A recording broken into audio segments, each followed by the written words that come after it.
New டெல்லியில சாத் நகர் என்ற பகுதியில தான் இந்த சத்பீர் சிங் பிறந்திருக்காரு. இவருக்கு 2 மகள்கள். முதலாவதா சோனியா, 2வது ஹர்ஷிதா. இந்த ஹர்ஷிதா துவாரகா பகுதியில இருக்கிற பிரதிபா விகாஸ் வித்யாலயா ஸ்கூல்ல தான் தன்னுடைய பள்ளி படிப்பை முடிச்சிருக்காங்க. அதுக்கப்புறம் BA ஹிந்தி லிட்டரேச்சரை டெல்லி யூனிவர்சிட்டியை சேர்ந்த ஸ்ரீ வெங்கடேஸ்வரா காலேஜ்ல தான் முடிச்சிருக்காங்க. அதுக்கப்புறம் மகரிஷி தயானந்தா யூனிவர்சிட்டியில அவங்களுடைய B.Ed படிப்பையுமே முடிச்சிருக்காங்க. அவங்களுக்கு சின்ன வயதுல இருந்து டீச்சிங் தான் பண்ணணும் அப்படிங்கிற ஆசை இருந்ததுனால இந்த படிப்புலாம் நடக்கிற நேரத்திலேயே அவங்க அதே ஏரியாவில் இருக்கக்கூடிய சின்ன சின்ன குழந்தைகள்லாம் கூப்பிட்டு டியூஷன் மாதிரி நடத்திக்கிட்டு வராங்க. இந்த டியூஷன்லாம் ஒரு பக்கம் நடத்திக்கிட்டு இருந்த நேரத்திலையும் B.Ed படிப்பு கொஞ்ச நேரத்துல முடிய போற நேரத்திலையும் தான் ஹர்ஷிதா குடும்பத்துக்கு வேண்டப்பட்ட ஒரு க்ளோஸ் ரிலேட்டிவ்ஸ் மூலமா தான் ஹரியானா மாநிலத்துல தரோலி அப்படின்ற வில்லேஜை சேர்ந்த ஒரு மாப்பிள்ளையோடைய வரன் இவங்களுக்கு கிடைக்க ஆரம்பிக்குது.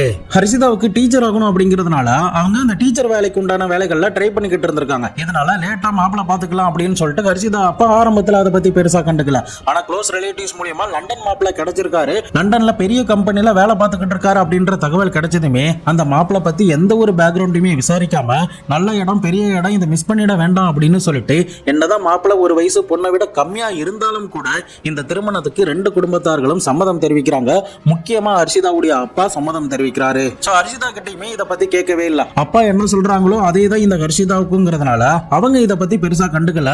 அவங்களுக்குமே இந்த திருமணம் முடிஞ்சு லண்டன் போக போறோம் அப்படின்னு சொல்லப்பட்டதுனால ஒரு பூரிப்போடையும் லண்டனுக்கு போன நல்ல ஆப்பர்ச்சுனிட்டி எல்லாம் இருக்கு, நம்மளுடைய கெரியரை டெவலப் பண்ணலாம் அப்படின்ற ஒரு சந்தோஷத்தோட தான் ஹர்ஷிதா இந்த திருமணத்துல எந்த ஒரு மறுப்புகளுமே தெரிவிக்கவே இல்லை.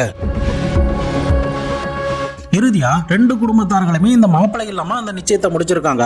அதுக்கப்புறம் நிச்சயம் முடிந்து சரியா திருமணம் நடப்பதற்கு 8 மாதத்துக்கு முன்னாடியே ஆகஸ்ட் மாதம் 2023 அந்த மாப்பிள்ளையான பங்கஜ் அப்படின்றவர் லண்டன்ல இருந்து இந்தியாவுக்கு வந்து ஹர்ஷிதா கூட கோர்ட் மேரேஜ் பண்ணிக்கிறாரு. இந்த கோர்ட் மேரேஜ் எதுக்காக முன்னாடியே பண்றாங்கன்னா ஹர்ஷிதாவை லண்டனுக்கு அழைச்சிட்டு போனோம் அப்படிங்கிறதுக்காக விசா ப்ராசஸ்க்கு கொஞ்சம் டைம் எடுக்கும், அதனால கொஞ்சம் முன்னாடியே இந்த கோர்ட் மேரேஜ் பண்ணிட்டா இது ஈஸியா இருக்கும் அப்படின்னு சொல்லிட்டு தான் இந்த பங்கஜ் மற்றும் ஹர்ஷிதா கோர்ட் மேரேஜ் ஆகஸ்ட் மாதம் 2023 பண்ணி இருந்திருக்காங்க.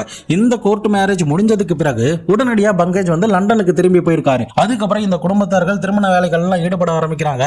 சரியா 8 மாதம் கழித்து மார்ச் 22, 2024 அக்னி சாட்சியாக இந்து முறைப்படி இந்த 2 பேருக்கும் கோலாகலமா ஒரு பண்ணை வீட்டில் திருமணம் நடந்து முடிக்குது.